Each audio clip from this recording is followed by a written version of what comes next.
History کا سب سے daring فیصلوں میں سے ایک، جب طارق بن زیاد رحمۃ اللہ علیہ نے کہا کہ کشتیاں کو جلا دو،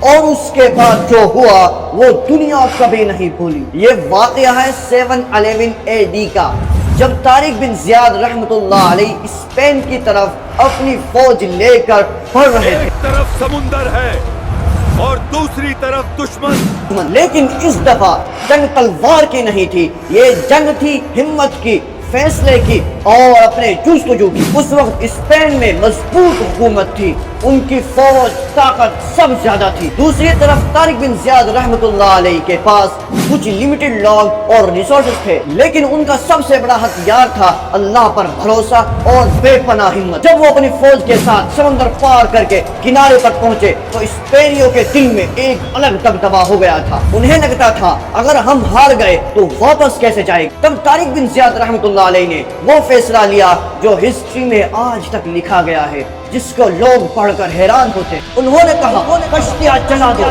یہ صرف ایک حکم نہیں تھا، یہ ایک پیغام تھا کہ پیچھے ہٹنے کا کوئی راستہ نہیں۔ پھر انہوں نے اپنی فوج سے فرمایا کہ تمہارے پاس کوئی راستہ نہیں ہے، دشمن تمہارے آگے ہے اور تمہارے پیچھے سمندر ہے، اگر تم پیچھے ہٹو گے تو سمندر کی گہرائیوں میں جاؤ گے، اب تو صرف یہی راستہ ہے کہ تم دشمن سے مقابلہ کرو، آگے بڑھو۔ یہ الفاظ سن کر سپاہیوں کے دل سے خوف نکل گیا اور ان کے دل میں ایک جنون پیدا ہو گیا۔ زبردست جنگ جس میں کم تعداد ہونے کے باوجود بھی انہوں نے اسپینیوں کو بڑی طرح سے بچھاڑ دیا تھا، اور اسی جیت کے بعد اسپین کا دروازہ کھل گیا تھا۔ آج بھی دنیا اس جگہ کو یاد رکھتی ہے جسے گربلٹر کہا جاتا ہے۔ یہ نام جبل الطارق سے لیا گیا، یعنی طارق کا پہاڑ۔ یہ قصہ ہمیں سکھاتا ہے کہ جب انسان اللہ پر مکمل بھروسہ کر لیتا ہے، ڈر کو پیچھے چھوڑ دیتا ہے، تو کامیابی اس کے قدم چومتی ہے۔ اگر آپ ایسے ہی حقیقی اور دلچسپ قصہ سننا چاہتے ہیں تو پلیز سبسکرائب کریں۔